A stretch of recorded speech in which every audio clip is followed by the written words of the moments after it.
This is Tarot with Kittens, Weights, and Tarot, and I'm bringing you a deck review of the Journey into Egypt Tarot. This is something that was on my list for a very, very long time, mostly because of the price, so I had to save up a little bit of money for this, but I'm a huge, huge Egypt nerd, and I'm all into ancient Egypt, and I have tons of books and just everything on Egypt, so this was right up my alley.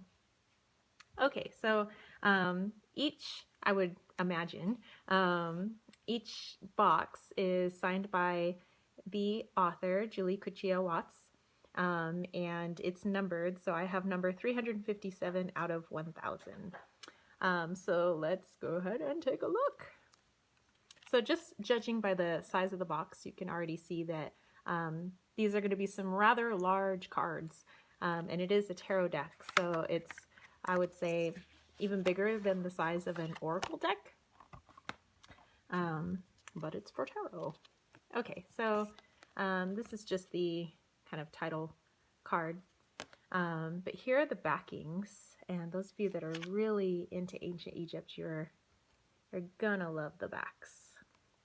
And it is very shiny, it is very glossy, by the way. But just take a look at those. Oh, awesome! So I was super stoked when I was finally able to purchase this, because it is such a huge deck. You know, if you kind of put it in your hands like that, you guys can see that it's massive.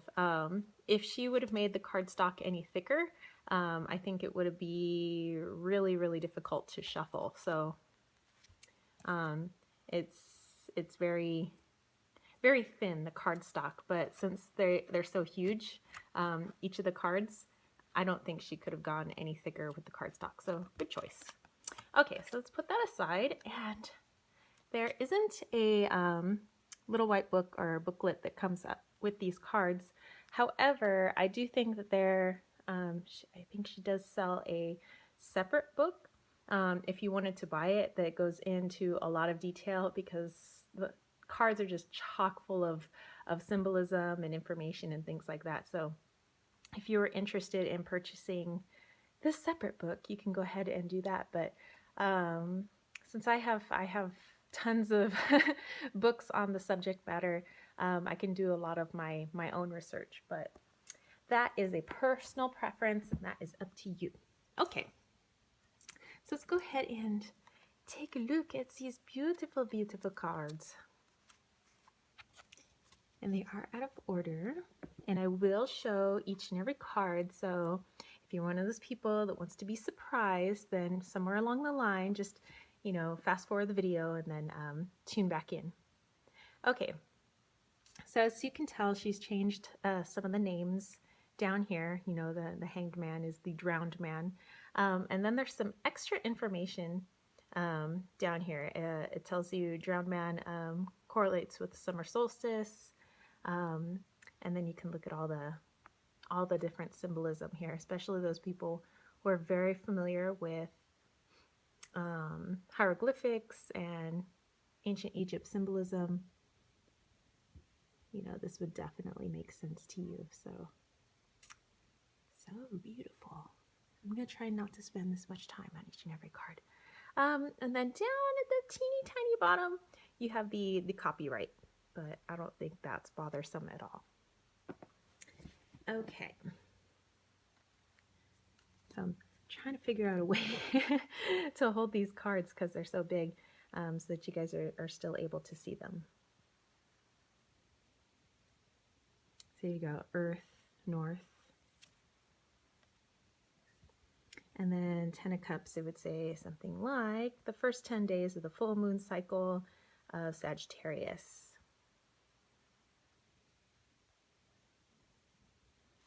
And I would say that this is money well spent. I think it was like, $80,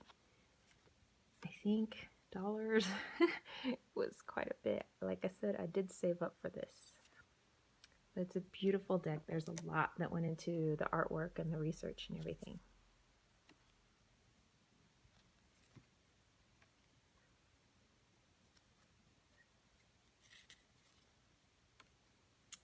look at these little dudes. This might be one of my favorite ones.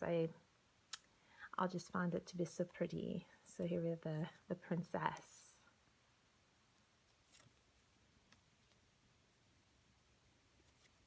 So remember, if you are an Egypt nerd, this is totally for you. Or if you are just a connoisseur of beautiful art, this is also for you. I think this is beautiful. You have the, you know, the above world, the underworld, the sun, the moon, all connected, and you can see his umbilical cord connected to the mother. So at first, when I got the deck, I was like, man, because I love thick cardstock, so I was like, man, I wish that it was bigger. But then after having to try to shuffle this and seeing how massive it is, and I think that if it was any smaller, it'd be a lot harder to see a lot of this detail. So I think it was a good choice on having it so large. But, you know, the trade-off for something being so large is you can't also have it super thick. Otherwise, you know, you need like freaking shack hands to shuffle it.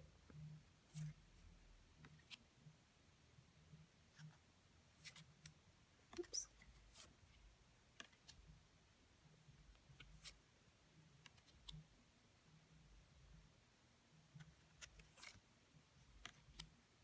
Ooh. How do you like that? You like the handprint on the stairs? Kind of the, almost like, you see the olive leaf wreath, like reminiscent of Julius Caesar, perhaps?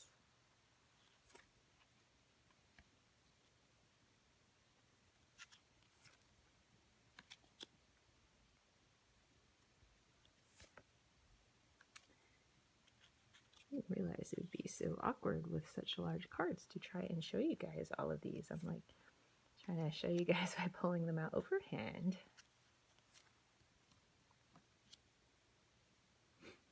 And so this deck, that's totally rad.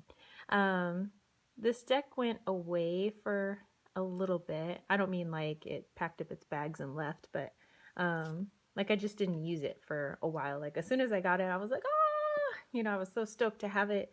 But then I don't know how it just kind of got put aside. And then recently, it's been calling to me, so it's been back in the rotation, and we've been having a pretty good time.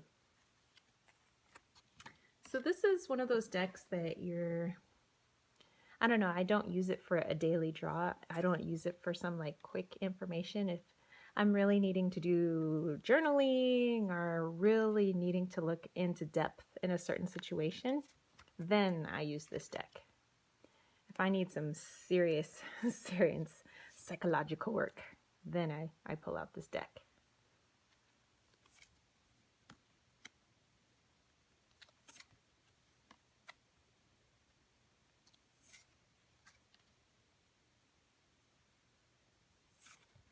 I just smudged my nail polish. Hopefully it didn't get it on the cards. Like, damn it.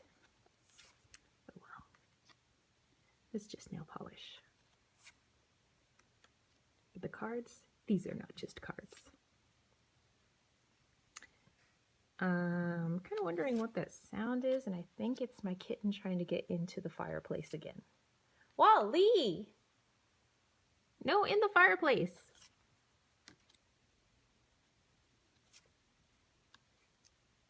He's a crazy puma. You guys have met him before. He's awesome.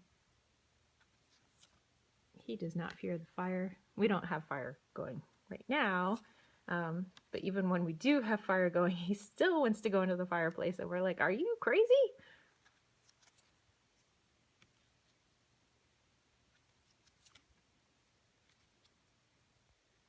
I got this one, the Princess of Coins, a lot in the past, and I think it's kind of funny because it says full moon in Gemini, and I'm actually Gemini sun, but still interesting.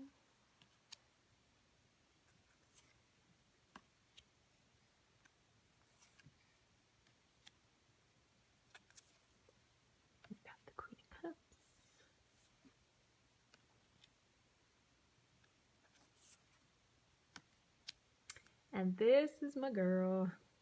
Lately, all I ever do is pull the Empress. And this is just, she's beautiful. She's beautiful. Absolutely beautiful.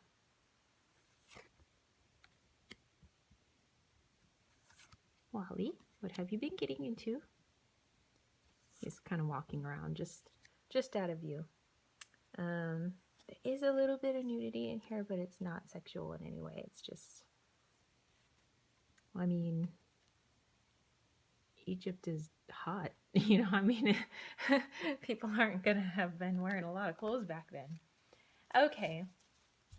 So there you go. That is it. That is all 78 cards of the beautiful Journey into Egypt Tarot. So if you have this deck, whoa, excuse me, selenite falling over. If you have this deck, let me know what you think of it. Or if you just have any questions about it, you know, leave that in the comments section below. And that's it. So I will catch you guys later. Don't forget to click subscribe if you liked it. Give it a thumbs up. And if you would like a reading with me, or if you would like a reading with me and you specifically want this deck to be used, just let me know and book that reading. In the information box below, you have a link to my Etsy page and my website. All right, so that is it. I will catch y'all later. Peace out.